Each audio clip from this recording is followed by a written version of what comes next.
everyone, welcome back to my channel. If you're new here, my name is Bethany. I'm a homeschooling mom to 5 kids. This is our 9th year homeschooling, and all of my kids are actually going to be doing structured learning this year. So I have a preschooler, a 1st grader, a 3rd grader, a 5th grader, and a special needs student. This video is going to be all about my special needs student, and I get the most questions about this. And so if you have anything that I don't answer or you want me to elaborate on or just talk about, please leave comments in the description box. I love talking about this because I know there is a need for it. So getting right into it, this is what I'm doing for my special needs homeschooler this year. We are changing a few things, going back to a few things, and sticking with a few things with this guy. He is just on a roll, and we have really seen some really good progress, and I've seen things that I'm like, well, that didn't really work well, and I'm going back to some things. So the first thing I'm going back to is spelling power. I found that we did spelling with BJU last year. He did well in some parts, and some parts was still a little bit of a struggle. And what he did like was just the structure of having a list, working on the words. And so I'm going to go back to doing this. This works really well. So what we do is the first day I introduce the list. We write each word 3 times each. And then I will allow him the option for the rest of the week to write them 3 times each, or to do some type of, maybe write them in sand, spell them out bananagrams, some type of hands-on manipulative training for the list. And that seems to work really well. And then we do a test of the words and move on to a list. Something that I like about Spelling Power, it is a curriculum that goes from ages 8 to adult spelling skills. And it will give you so many lists, and then you'll go back to a like a delayed recall list that will pull words that you've already used. I don't use the curriculum exactly how it's structured, but this is what works well for me and my student. The next thing, for while we're just kind of like on like words and grammar and English, we are still working through. We finished up the level 3 of the first language lessons of the Well-Trained Mind, and we are about quarter of the way through for level 4, and he's doing a rock star job at that, and I really like that. It's easy, it's scripted, it's gentle. It's such a gentle approach to just like the grammatics of writing and language. Another thing, he has done Explode the Code. We are working through, I didn't pull it out. Yeah, he is still working through level 5 of Explode the Code. And then I have some of these primary workbooks. This is level 5 and 6, which kind of goes around the same level as this. And I will give him that as extra phonics practice. Where we're at with reading right now is we can read. And read pretty decently. Comprehension is what we're going to be working on. So I actually had these Evan Moore workbooks, and so we're just going to be slowly working through these grade 3 reading comprehension fundamentals, daily reading comprehension, and nonfiction reading practice, and they're all geared towards comprehension. And so I won't be doing every single one of these every day, but I'll probably pull from one of them once a day and work through that. With reading, what I've done for all of my kids is created these reading bins. For them to pull from. I was running into the issue saying, hey, go do some independent reading, and then they would either pick the same book over and over or not really know what to pick. And so I've created a bin for each kid with their reading level, and what I put in here is books that are below their reading level, at their reading level, and books that are above their reading level. And that way they are doing the easy ones and getting that sense of victory and accomplishment of finishing books, building fluency, and getting their reading speed as well whenever it's easier. Also challenging themselves to read stuff that it's a little bit harder as well. So for him, I have put some of the things that I have in here for him are Hot and Dot readers. Oh, not this one. I guess I just picked up a whole bunch. Our Hot and Dot readers, these are grade 3. And I like these for him. I actually have a lot of Hot and Dots because they're self-correcting. So if you're not familiar, they'll go through, read it, and then answer, the question. And that was right. So it will help him. And these ones for grade 3 are going through more concepts, synonyms, antonyms, capital letters, spelling, multiple word meanings, homophones. And so that really just reinforces some of those reading skills without me having to hover over them. Along with Hot and Dots, I'll speak up this in a second. I also have the Good and the Beautiful B cards. And we're just working through this. And it's just mastery of some just basic reading skills. And then I have some books in here. And the books for him in here that I put stuff like Biscuit. He can read these really fast. He likes doing it. He likes that sense of accomplishment and that fluency. It really builds those fast reading. Dick and Jane is another one that I'll pop in here from time to time that he will also do that with. He also likes to read these Fly Guy books. Let me get to them. These Shoe Fly Guy, Don't Bother Me, Buzz Boy and Fly Guy. He likes these. These are funny little comic style books. I also have some of the Hooked on Phonics readers in here. Some Frog and Toad. And then he does really well at the Hey Jack books. I do want to pick up some more of these. These are beginner chapter books, and he likes reading those as well. And then I also started putting in some of the Magic Treehouse books. So we're going to start with these and with these books this year. And then for harder ones that we may or may not get to this year, but this is a Magic Treehouse book. It's 45, so it's a little bit higher of a reading level, a little bit more words, but it's about cobras, and he's really into this cobra thing right now. So we're going to run with that and really try to push that into our reading. Oh, that's another reading book.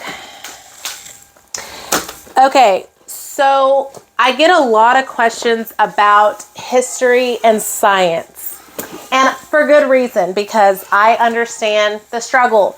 I feel like by the time that I get through the core work, history and science, we've already ran a marathon here. And so sometimes we just don't get to history and science, where by the time that we do, it's just kind of like, Mom, I can't do this anymore. So we are still working through the BJU Science for history and science. And I pick and choose what we do in that and what he can handle, because it is heavy on the work text. I do allow him to sit in with all the experiments with my 5th grader and any of the experiments with any of the kids. I open that up for the other kids. I let the kid that experiment is for run the experiment. Everybody is assisting. So he does like to do that. But what I have done this year is on the off days that we aren't going to do so heavy, I still want him to push him to do a science or a history or geography. So we are going to just finish this K through 2 beginning geography. He's done a lot of these already, but I just want to get through all the worksheets and have him do those. And then I just got this 1 through 3 grade animals book. And it's a little science thing where they just read a little bit, and then it's just like 3 or 4 questions about the animals. Some of it's word searches about insects, and there's just fun activities in here, but most of them are just reading in a couple questions. And he really likes animals. Some of them are hidden pictures and coloring. So this will be something that I'll sub for science on certain days. I will also allow him to do any of the activities that I pull out for my preschooler and my 1st grader. I have a lot of hands-on life cycle activities that we're going to be doing together. And he is free to do any of those that he draws interest to. as well. So leave your questions below about that. Let me know. Moving on, I guess on the science thing, he is going to be doing nature study with us, which is one of the things that he actually loves doing. He has one of these Good and the Beautiful nature notebooks, and we're going to continue on with that. Two really big things left that I want to speak about. I'll start with math. Math, we hit a bit of a roadblock where we're excelling in one area, but one area we can't really go on until this area over here is mastered. So I have pulled out all the stops for math this year, and I'm also going back to something else for math this year.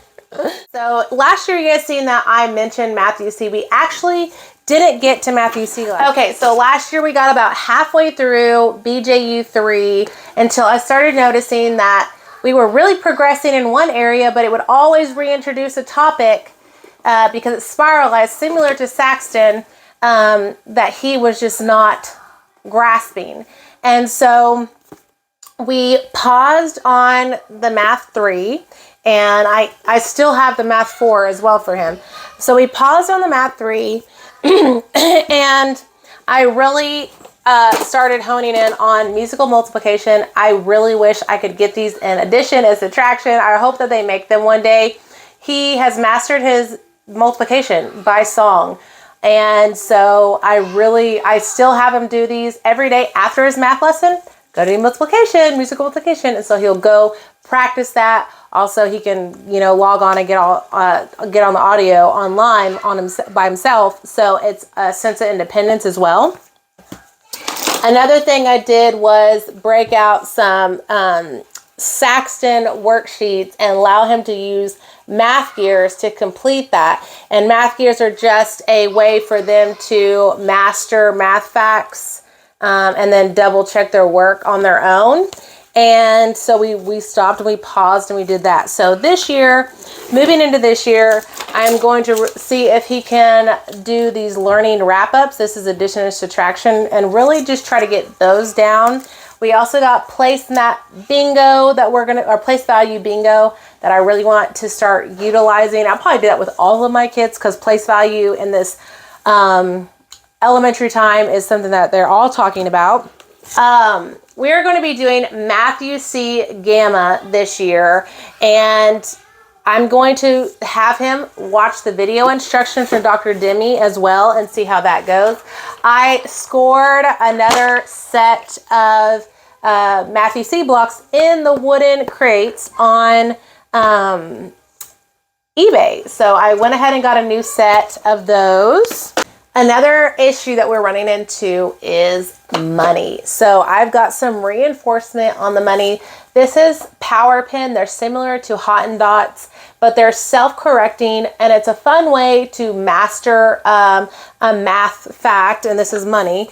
So they also have other levels, other subjects. I know that they have place value.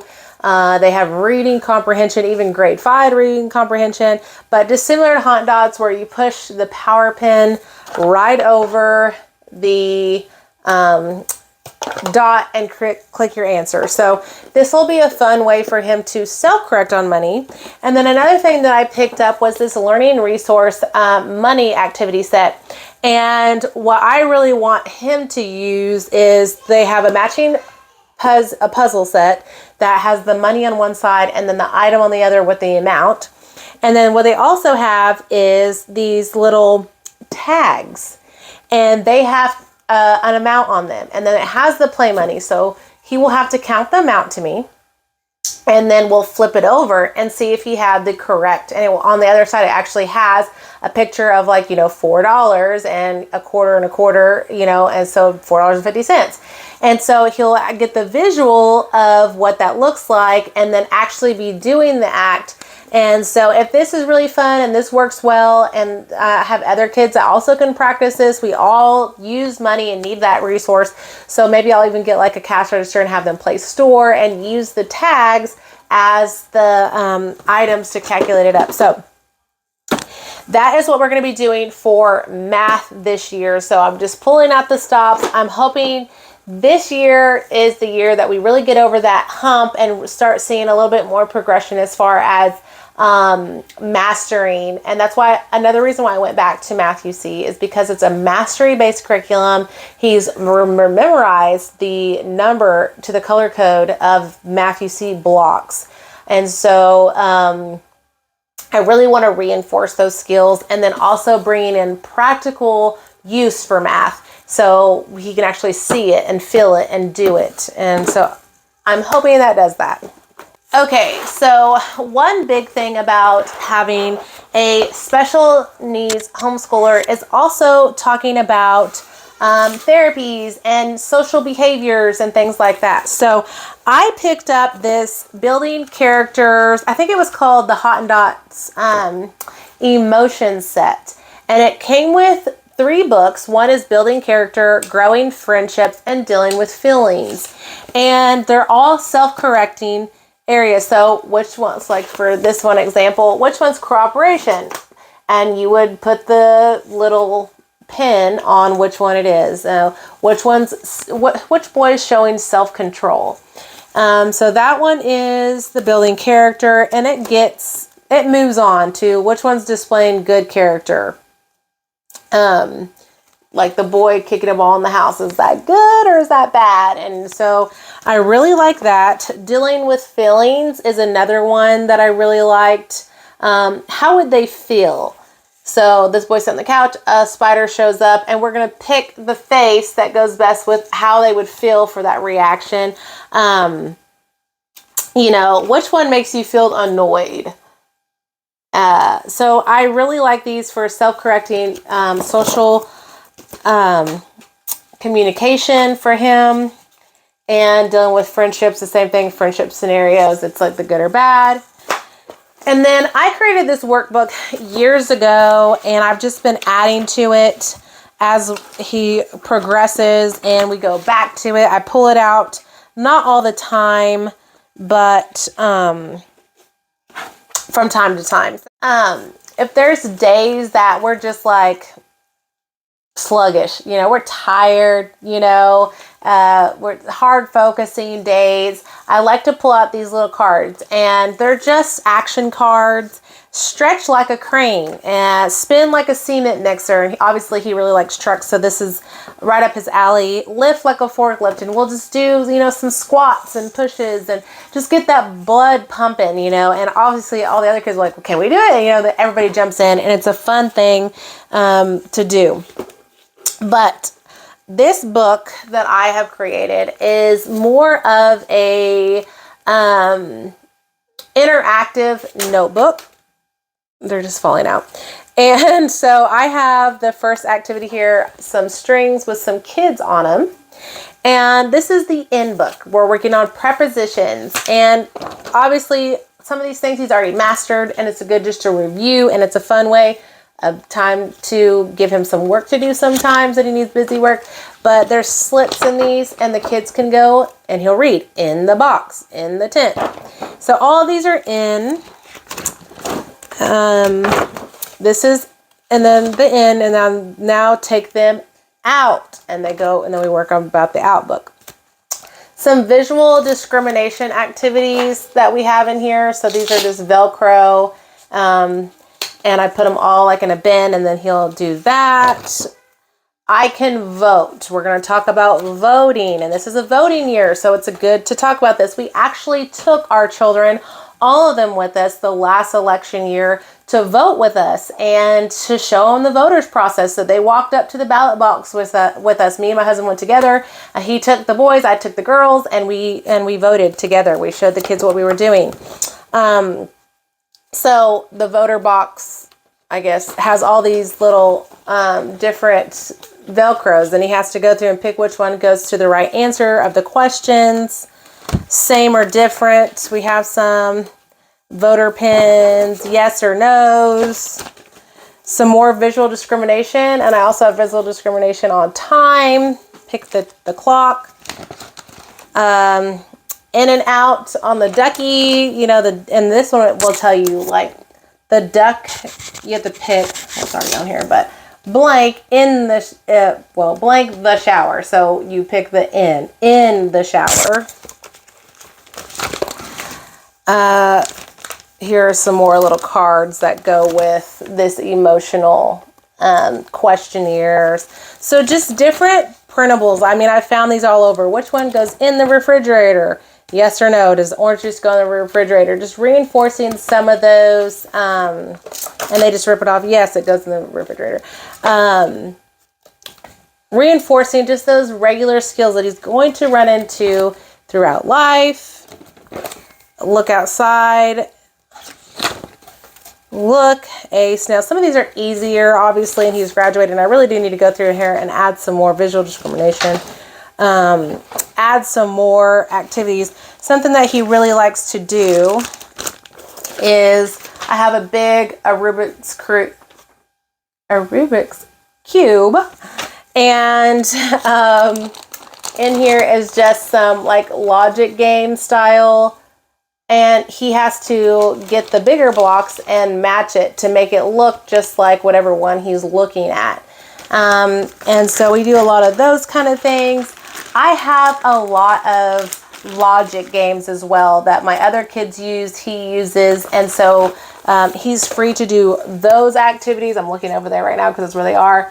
And so he really likes the interactive some days, and some days he really wants those worksheets and to sit down and do that. So it's an ebb and flow when you have a special needs homeschooler. And I get the most questions, and those videos are probably some of my higher viewed videos. And I know why, because not everybody talks about what it's like to be a special needs homeschooler and the array of different things that we're doing. So I really like to cater his curriculum to him where he's at the level, but I still really do want to push him and see where he can go and how much he can really do and succeed in that. So that is what we're going to be doing. He does do Bible with us. He is working through the answers of Genesis with us.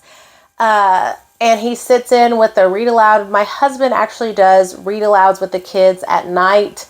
So he's taken over the family read aloud, and he does that with them, and he sits in with that.